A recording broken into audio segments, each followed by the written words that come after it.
American Versatility in the Flesh. What's going on, YouTube? So today we're gonna be doing what I am currently reading. Now, there's two books I'm currently reading, and man, I gotta tell you, man, I haven't been doing that well lately about reading, so I'm kind of slugging through them. But I wanted to share them with you guys, man, and know what you think about it, man, and see if any of y'all have read them. Kind of get your take on it. So the first book is Never Eat Alone by Ferrazzzi. Sure, kind of people who read business books have read this before. It's basically talking about how to network and network right. Now, full confessional, I'm not that good at networking. That's not one of my strong suits. Because I think I was raised as a person where I look at where you work on your skill set and you become good at that, and off of those merits alone, you will be, promoted and be able to live well and stuff like that. But man, I honestly think, man, that our society is shifting towards, especially now that no one stays in the profession anymore, and all these things that our parents used to know about, the job landscape, the professional landscape is completely different now in our generation, and it looks like it's even shifting more for the ones coming after us as well too. And so I feel like a big thing, man, is going to be about who you know.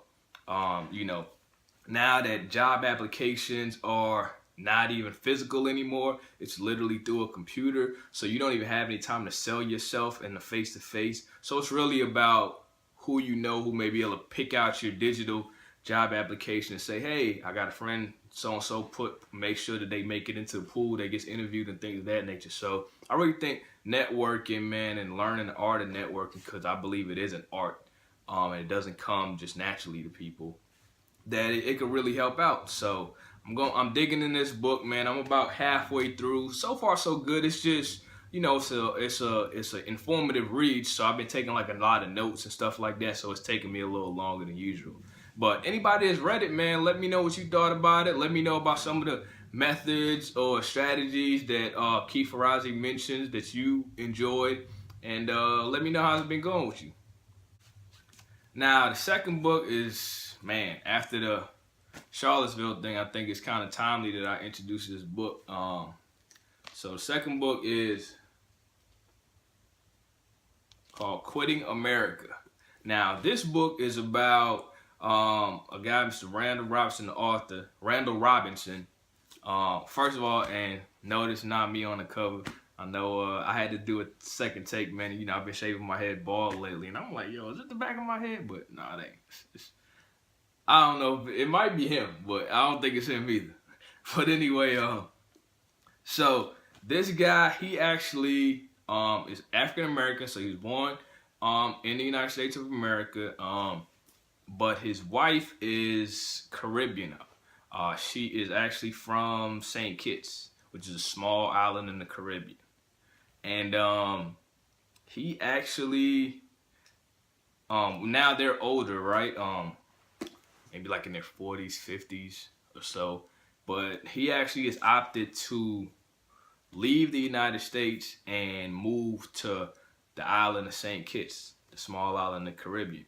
And so he's really kind of showing the difference between like kind of that society and how things are it's a stark contrast to the way that we live as regular Americans. And he's kind of offering up some pros and things that he thinks that we're lacking here in America, which has opted for him to move. So I thought it was a pretty interesting read, because I'm somewhat well traveled, and I believe everybody should travel. And one of my things that I tell people is I say, hey,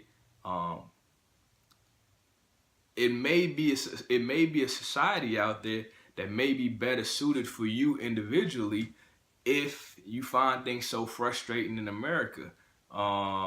It's kind of like, I think the way that we have such a global landscape today is kind of like picking. It's kind of like a preference thing, I feel like, with countries.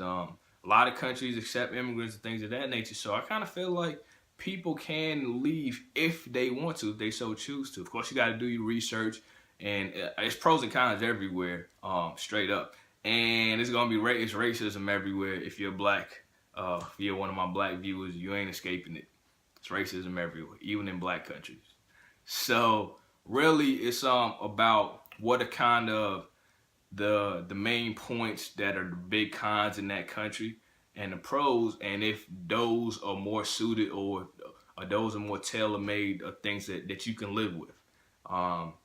So I thought it was an interesting read, man. He writes, his prose is very,